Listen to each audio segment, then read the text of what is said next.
área, eu sou o professor Rian, dia de linguagens. Vamos falar sobre um assunto que sempre cai em vários vestibulares e tem gente ainda que confunde. Vamos falar hoje sobre funções da linguagem. Galera, lembra, funções é uma coisa, tem gente que confunde ainda funções da linguagem com figuras de linguagem. Quando a gente fala em figuras de linguagem, a gente está falando da parte de estilística. Aqui a gente está analisando o processo de comunicação. Vejam, lembre-se sempre que antes de ser a língua que acaba, a matéria que acaba com a tua vida no colégio, português é a língua que você fala. A gente, mais do que isso, qualquer ser humano tem a necessidade da comunicação. E quando a gente estuda as funções da linguagem, a gente estuda qual é o foco de cada mensagem apresentada. Por isso que é importante você conhecer os 6 elementos básicos do processo de comunicação. Vamos a eles? Galera, são 6. Quais são eles? Vai. O emissor, o receptor, o assunto, o canal, o código e a forma. Como é que isso funciona? Vai. Quando você emite uma mensagem, lembra, dentro do processo de comunicação existem 3 pessoas. Primeira pessoa, pessoa que fala, o emissor. Segunda pessoa, pessoa com quem eu falo, o receptor. E o assunto a ser tratado, a terceira pessoa de quem eu falo, terceira pessoa. Ficou claro isso? Eu, primeira, tu, segunda, ele ou ela, terceira, certo? Plural, eu e mais alguém somos nós, tu e mais alguém sois vós, ele ou ela mais alguém são quem? Eles ou elas. Ficou claro isso? Bom, a partir do momento que a gente estuda funções, a gente tem que ver em que elemento do processo a mensagem foca. Então, por exemplo, se eu tenho uma mensagem que o foco é o próprio emissor, por exemplo, quando você pega uma obra como Dom Casmurro, em que a obra tem um narrador, que também é personagem, chamado Bentinho, e o Bentinho conta o tempo todo as suas histórias de vida. Claro que ele também fala de Capitu e de outros personagens, mas o importante é, percebam, a vida inteira, a obra inteira, ele fala daquilo que acontece na sua vida. Por isso que primordialmente na obra predomina o que? Vai, o eu, a primeira pessoa. Toda e qualquer mensagem que o eu, a primeira pessoa, o emissor é o foco, sempre predomina a primeira pessoa gramatical e por isso nós temos a função emotiva da linguagem. Então, se você pega um texto, pega uma obra que vai ser avaliada e lá naquela obra, ao predomínio da primeira pessoa, ou seja, o foco é o próprio emissor, você vai dizer que ali predomina a função emotiva da linguagem. Ficou claro isso? Show? Bom, agora se tu, meu receptor, pessoa a quem eu dirijo, é o foco da mensagem, como por exemplo acontece em muitas campanhas publicitárias e muitas propagandas. Compre isso, beba isso, compre. Então quando eu falo em focar no meu receptor, eu estou falando em focar na segunda pessoa gramatical.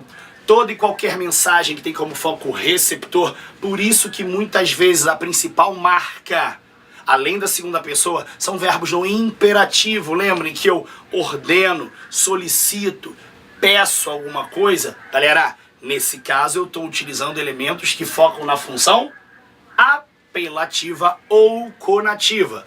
Toda e qualquer mensagem que tem como foco o receptor, ou seja, a segunda pessoa, é a função apelativa ou conativa da linguagem, certo?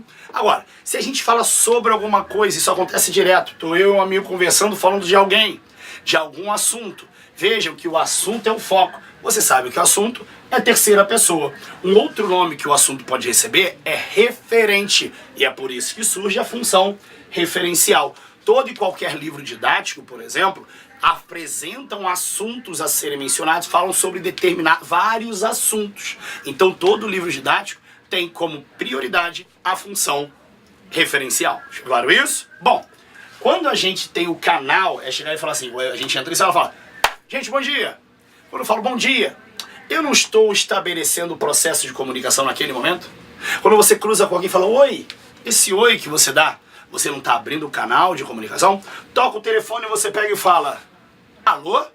Esse alô não quer dizer que você está permitindo a outra pessoa a estabelecer esse processo? Galera, toda mensagem que tem como objetivo a abertura do canal de comunicação. Oi, tudo bem? Como vai? Até quando você entra no elevador e o assessorista do nada fala assim, esse tempo, hein?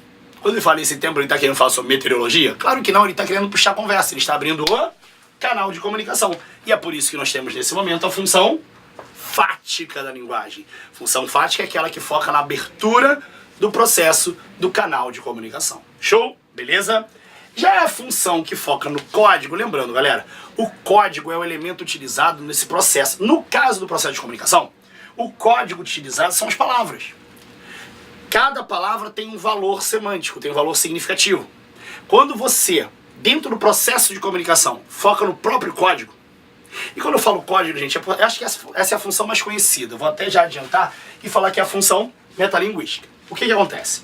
A função metalinguística, todo mundo percebe quando você acaba utilizando a própria língua para expressar o sentido, o conceito de um termo da língua. Quando você conceitua alguma coisa, quando você apresenta o sentido de uma determinada palavra, isso você está usando o código para explicar o qual, ou seja, a língua portuguesa para explicar a própria língua. Então vejam, só que isso não foca somente língua na língua. A língua para explicar a língua.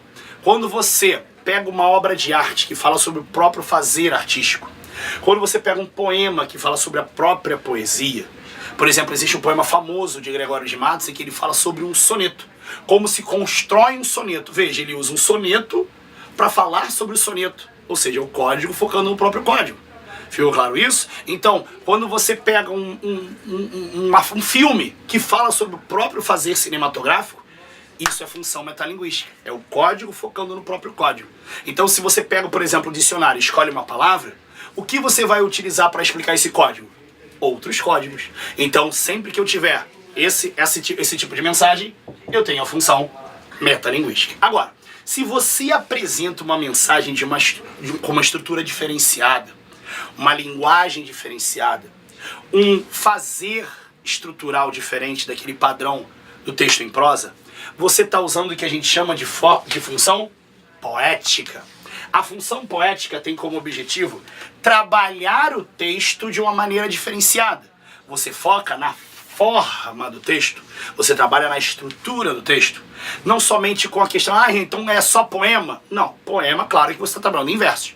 Mas até mesmo a questão melódica, com utilização de rimas, que pode acontecer até mesmo em texto e em prosa. Quantas vezes vocês já ouviram falar em figuras de som, como a literação e a sonância? Isso pode estar presente em textos em prosa, com uma intenção estilística de apresentar de uma maneira diferenciada. Aí o que acontece? Você está utilizando a linguagem de uma forma diferenciada do padrão. E por isso também vai ter o quê? Linguagem poética. Linguagem poética não está presente somente em poemas. Ficou claro isso? Então tome bastante cuidado. Trabalhar a mensagem de uma forma diferenciada, eu tenho a função poética. Ficou claro isso? Galera, é importante você ver o seguinte. Dificilmente numa mensagem você vai ter uma função só. Por isso que uma questão muito tradicional é: qual é a função primordial, a função mais importante da linguagem ali? Ficou claro isso? Então é importante que vocês entendam dentro do processo de construção do fazer do comunicativo, qual é o foco da mensagem. Dificilmente haverá um foco só, mas qual é aquele que predomina. Então vocês percebam como foi o exemplo que eu falei de Dom Casmurro. Bentinho fala de Capitu, da sua relação com ela, ou seja, você também ao falar, quando ele fala de Capitu, em trecho que ele fala somente de Capitu, quando ele descreve os olhos de ressaca, ele não está falando sobre ela, a terceira pessoa, eles, os olhos, ali tem a função referencial. Então existem momentos na obra que também tem função referencial e muitas outras. Agora, o foco primordial da obra é a primeira pessoa, é a função emotiva. Ficou claro isso, gente? Bom, mais uma aulinha, mais uma dica. Galera, fiquem atentos, curtam nossas redes. Já curtiu a gente? Já se inscreveu lá no YouTube? Coletivo Humanize-se? Já tá seguindo a gente no Instagram? Coletivo Humanize-se? Já foi lá no Twitter, tá seguindo a gente? C_Humanize-se? Não deixem de curtir nossas redes, estamos aqui também no Facebook. Então, galera, não deixem de acompanhar nossas aulas. De segunda a sexta, dicas, fim de semana, informações de tudo quanto é tipo. Não deixem de estudar, galera. Vamos que vamos!